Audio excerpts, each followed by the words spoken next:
Hey salut les makers, bienvenue dans cette courte vidéo. Pourquoi courte? Vous l'avez vu, hein, pas d'intro, rien du tout. Bah non, j'ai fait le boulet.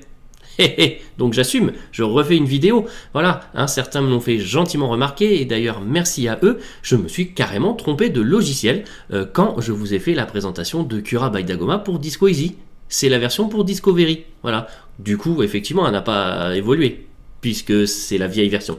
Voilà, donc du coup, je refais une vidéo très courte, hein, que je vais mettre en lien avec celle du test de la Disco Easy, et puis on va regarder ça ensemble maintenant avec le bon logiciel. Hein, voilà, alors, on le lance, donc Cura by Dagoma, donc édition Disco Easy, voilà, avec quelques petits changements, pas énormes, mais il y en a quand même, donc on en parle. Donc vous avez maintenant effectivement les PLA chromatiques qui ont été ajoutés, hein, normal. Voilà, vous pouvez toujours choisir autre PLA. Vous avez le Polywood aussi, qui est le filament bois de chez Polymaker, qui est très très bien. Vous avez ici toujours le remplissage de la pièce. Alors là, vous voyez que je ne vous ai pas raconté de bêtises, puisque maintenant ils ont ajouté les pourcentages à côté d'un. Donc rempli, c'est 17%, c'est bien ce que je vous ai dit. Et renforcé, c'est bien 33%, comme je vous l'avais annoncé.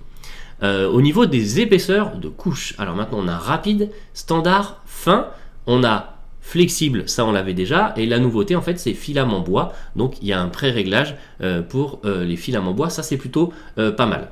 Ce qui a disparu, c'est tout ce qui est la partie offset, normale. Je ne sais même pas pourquoi je n'ai pas réagi, puisque comme on règle l'offset avec Dagomap, on n'a plus besoin de savoir si on a du scotch 3ème, si on a un Bultac ou autre, on règle avec Dagomap et c'est réglé une fois pour toutes.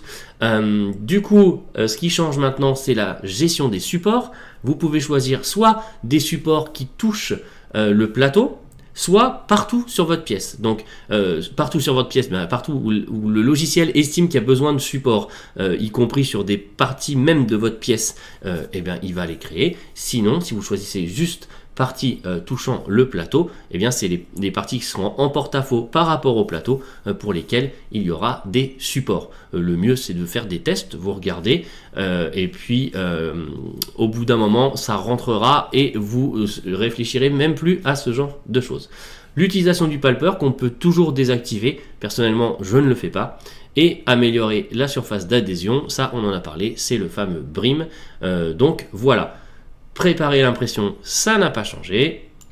Ici, vous avez toujours le mode normal, le mode visualisation par couche.